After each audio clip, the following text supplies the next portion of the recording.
Accio ginger beer. Woo! I think my magic's getting stronger. Does magic work off of alcohol? Yes. It amplifies it. Oh. Wait, magic or the alcohol? Both. It's a positive feedback loop? Yes. Nice. Science!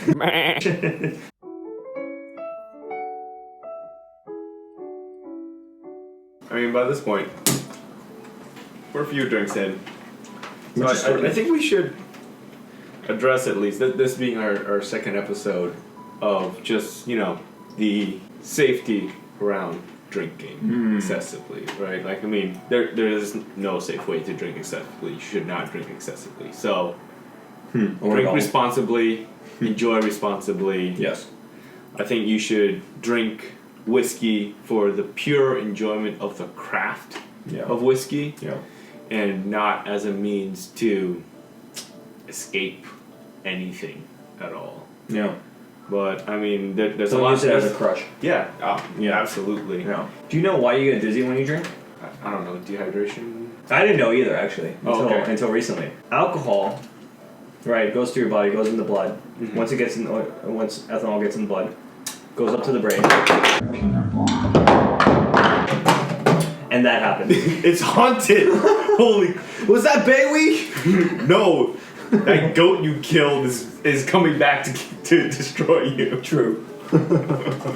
Oh man. When alcohol gets up to the brain, it goes all over, right? But one of the places it most affects is the cerebellum.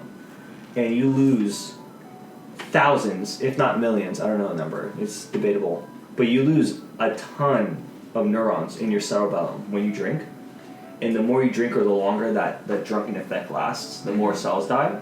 And cerebellum is key for a lot of motor processes. It's kind of like you have your midbrain, cerebrum, and you have the cerebellum, right?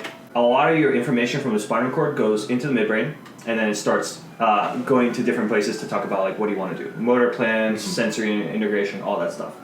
But you would think it would just go midbrain, which rests just below, to cerebrum, like motor cortex, prefrontal, whatever. So you can decide, I want to walk, I want to balance, blah, blah, right? Yeah. But there's a lot of intercerebral connections that go to the cerebellum.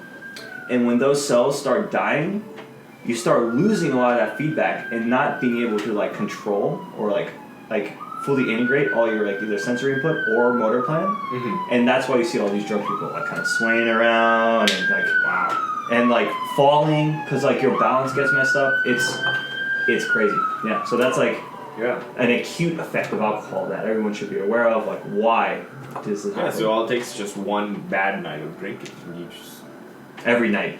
Yeah. I mean, most studies that look at binge drinking, it's like 2 or 3 drinks, I think, is considered binge drinking. That's a crazy definition. We're binge drinking, I guess. Yeah, don't binge drink. Only if you're doing a podcast for science. and for the love of whiskey.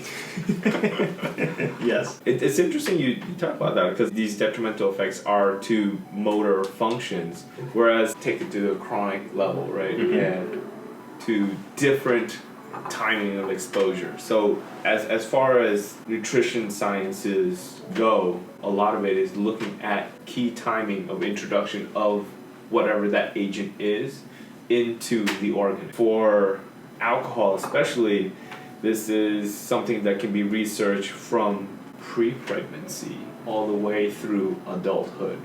So what do you mean by pre-pregnancy? Drinking while pregnant? Yeah, well, I mean, let's say if the mother and father are alcoholics, so they are under constant effect of alcohol and its damages even before the child is conceived. So their system is already racked with multitude of various epigenetic modifications that are leading towards bad programming for the offspring. And during these developmental phases, these epigenetic modifications would affect then the motor function and the key muscular brain development of the fetus. And so that's why you have all of these cases that were looked at in like the 80s, 90s, early 2000s of the effects of alcohol on newborns. Okay, but what I'm trying to understand for the epigenetic, it's you have to drink while pregnant. And you say mother and father, so you're just saying at the time of conception, if you have a tendency towards alcoholism or you are an alcoholic. Well, then I mean, that would affect each 9 months affects. later? Well, each affects differently. So Okay. the mother, at least if there are any effects of alcohol, would be direct, especially if she's already carrying. Yeah, that one I totally understand, but that one would something be epigenetic. That's like That is epigenetic. really. Yeah, I guess it is. epigenetics, any environmental factors that come in and modify the histones or any methylation, acetylation patterns on overlaying the DNA, it could modify the fair enough. The child's not could gene it will expression. like you should not drink. It will change the expression patterns But- of certain key proteins that might be essential to their development or survival. My question though is not if you drink while pregnant. It's more like what if you are an alcoholic and then you stop drinking during pregnancy, right? So that's where I'm interested. Like direct epigenetic link, fine. Like you drink and you're pregnant. Okay, that's a clear-cut answer. I already know that one. But it's more like this is an interesting case where you're talking about months beforehand, right? You might have like 10 years of abuse and you're suffering from it, but now you're getting your shit together. I can't say for sure, just because a lot of the trials and research that came out that were looked upon. I mean, there are a few cases that looked. These are like huge meta studies that looked across, dozens, if not hundreds, of different clinical trials over these criterias, but their numbers were not enough to draw any clear conclusion. So that's the issue with a lot of clinical trials, especially those that are considered volunteer basis. For a lot of alcohol studies, it is volunteer based, or the data points aren't taken at the time that the incident happened. They're recollections. Whoever is doing the survey coming like, hey, back when you were an alcoholic, how many drinks did you have a day? And for someone to recall something, I mean, I sometimes have trouble remembering what I wore even just 2 days ago versus what I was doing 5-10 years ago if I wasn't drunk. Yeah, but that's like a different, like what you wore was insignificant, but it wasn't like you had the inability to. Well, yeah, but like they ask a host of questions and people answer to the best of their ability, but again, the answers might be biased or skewed based upon their personal perception of themselves during that time. That's one of the biases that we have to look for in these types of studies, where the actual data point can't be taken at the time of occurrence. Interesting. So, but yeah, we do know that alcohol does play a detrimental effect on various chronic diseases, different types of cancers. It is bad for like you said, liver cancer. It's constant. Your liver is constantly inflamed. It has cirrhosis. It leads to liver cancer, colorectal cancers, and in some cases for women, breast cancers. Do you think there's some adaptation? Like, the more we drink, the more efficiently the body processes, the toxin. Ooh, that's And so, at what point does it become like detrimental, or because it's not like a muscle, like you can just keep training a muscle and it gets stronger and stronger. At some point, I guess the organ fails, but until that point, it does get more efficient. I wouldn't say it's more efficient. The liver actually it just takes more of it to get the effect of. Because it's processing it, right? No. Oh. Your liver processes basically like an ounce of alcohol an hour or something like that. I don't know the actual number. If anything, the more you drink, I would say the less efficiently your liver processes, because more and more of it gets damaged. More of it results in scar tissue, so therefore you have less of it actively working at a time. And there's more in the blood, I guess, because of that. So the only thing that people who think that they are strong drinkers is just that they're just used to it, this state of mind or this state of imbalance from, you say, the cerebellum, right? So that the effect of alcohol, their brain has learned to adapt to that kind of swaying motion, or I don't know. But like they've learned to control themselves a little better during it.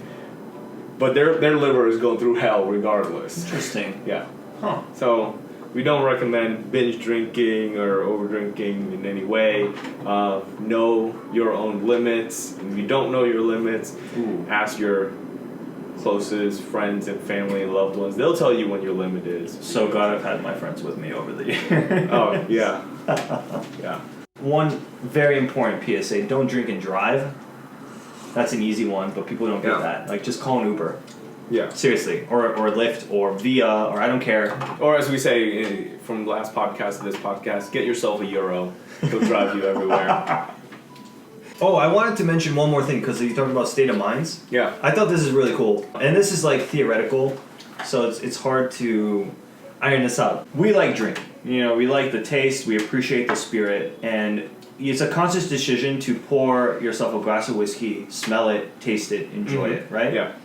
And I think that's how it starts for a lot of people, whether you like whiskey or vodka or tequila or whatever, right? What we warned in the beginning, like don't use it as a crutch, right? Because there's this interesting phenomenon that happens in the brain where in the beginning it's a conscious decision and there's a circuit that plays. When you see alcohol, pour alcohol, enjoy alcohol, get a shot of dopamine or whatever, you enjoy it. And then if you start abusing it, right, you feel like you need it. Or if you start raising that tolerance. Like any mind or any addiction, yes. any mind altering drug. Oh right? yeah, absolutely. So alcohol is a drug, yes. right? Yes. Coffee's a drug, alcohol is a drug, Yep. Marijuana, and all of those. And so, well, marijuana is a bad one for this example because it's not addictive. It's not addictive. Yeah, sure. But for sure, it's psychologically addictive or whatever, Yeah. but not chemically addictive. And what does it mean for something to be chemically addictive? What does it mean to alter the state of the brain? So this I would say circuit, craving, right? yeah. Comes back to a craving. But it's a craving that, and this is like something kind of like on the forefront of addiction research that I'm really interested in, though I don't do any research in it. If it's a conscious decision, like it's something that you can control and you act upon, like you went to buy this bottle today, and now you're choosing to drink, but you can easily choose not to drink. So it's all still going through the frontal cortex. Like there's this loop that still is within a modification, right? But these habits, right? If you drink every day, it becomes a habit, but it's still within control. Fine. You may be addicted, but you're not like addicted past the point of no return. Yeah. At some point, when you become fully addicted, right? Yeah. That circuit that we're talking about leaves the part of the brain, this is positive, so take it as you will, but it leaves the part that has that conscious decision in it. So the circuit's still there. The motor movements, the decisions, the pleasure, all of that's still playing. But now the part that's missing is the part that you can physically say, I don't want to do this anymore. And that's when it becomes like a bad habit or an addiction. Addiction is like an extreme case of a bad habit. So you're doing these without thinking about it anymore. It's not conscious anymore. And those are really hard to break now because you can't pinpoint at what point did you decide to do this. Your brain's just like following that circuit. Like some neurons are still firing in a specific way outside of the part that's controlling it now, which is the frontal cortex. And I think that's like a major part of how do you get to those circuits wherever they migrate elsewhere in the brain, and how do you break them? Because then you can break addiction, break habits, bad habits. Yeah. What if you can do the opposite of that? Like make people super addicted? Create an addiction, but to something positive for them. Like what if you can become addicted to working out? I think the most successful people, perhaps in the world, are like extreme examples of that. Yeah. Or like that runner's high. Like people get addicted to that runner's high. Yeah. Like Carl. Like when he hit it during doesn't even feel right. Like this past month, you just did a half marathon, right? Yeah.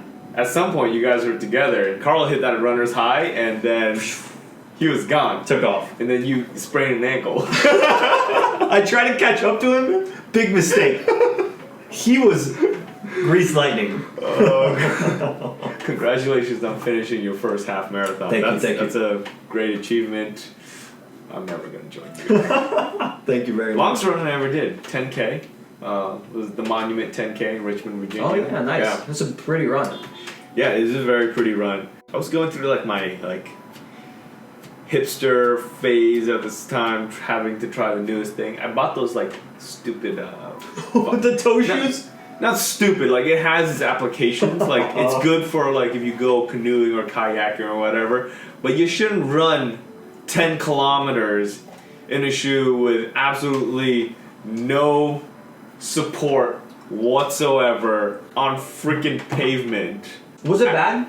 I had this huge blister. It was probably like the size of like a $50 on the bottom of my foot, like just right on the bottom, and I couldn't walk properly on it for a while. I walked into lab one day, so this is the time I was working in Steve Grant's lab, and like I walked into the lab, and he was like, "You all right?" I'm like, "Yeah, I just ran to take it." He was like, "Yeah, you're walking like me now." And he's like 60 something, and I was like, "Thanks, Dr. Grant. Yeah, I'll be fine." He was like, "Buckle up, you're only 20.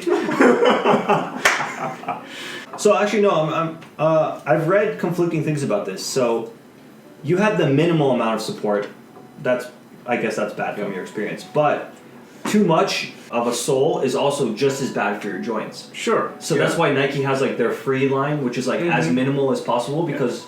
Well, like I think with proper training, and it's from looking at studies of long distance runners over the course of like human evolution, right? Like most of them who are exceptional runners come from areas where they don't even have proper shoes or just they don't even wear shoes, and they can run for miles. They can run a marathon in under 2 hours. Oh yeah. So on the same weekend that you ran your half marathon in, what was your time? Like 2 hours 38 minutes. Yeah. So a runner finished it in under 2 hours, a full marathon. Yeah. You see the breakdown of his times? Each one was like 4:36 something? Yeah. Dude. 4 minute miles. Wow. Even if I had to run half a mile, I wouldn't be able to do it in that amount of time. It's impossible. Yeah. No, the inhuman. That man is an absolute superhuman. That was amazing to watch. Yeah. Yeah, I watched all the clips of him just running. And I was just like, I can't look away. It's just amazing. And he had a group of pacemakers, like they're all running at that same pace. I don't know how they rotate. I still don't understand that whole concept of pacemaking, but like I didn't read into it. But yeah, you break the wind for the guy. Yeah. As long as possible, I guess, and then you rotate out. I don't know. Yeah, I have no idea. Crazy. But wow. Goals. Not really though. No, not really. Remember you said you were like, oh yeah, like I can run in front of you next time that you run your marathon. You could be my pacemaker. No. In May. I would just destroy your pace because I just wouldn't run, and I would just completely block your path. So if the time is infinite, does it not also mean the time is 0? No, it just means you failed because in a marathon they have that little cab or that like golf cart in the back that just picks up the stragglers when you fall behind a certain time. I would just turn. You could be the golf cart driver. Start chasing me, and then that's a pacemaker from behind. Like, I'm gonna get you, and I'm like, no, get away from me. Except I'll be on the golf cart and I'll have this wand. I'm just gonna poke you from behind, like, hey, you want to get on the golf cart? That may or may not be effective, but if you have a whiskey bottle in the golf cart, I might quit the race. No, because you can't drink and drive. Oh! Full circle. What the F? WTF? Got it right. So that's the end of our episode. Until next month. To the ghost. To you guys. Nazdrave. Please reset. He's a terrible wizard. You suck at this. I have performance issues. We need a drink. Okay. Lumos. My watch turned on before you cast the spell. No, when I say Lumos. You turned my watch on, not that one. Focus your powers. Alright, I'm ready. Are you ready? Ready? And Lumos! Oh!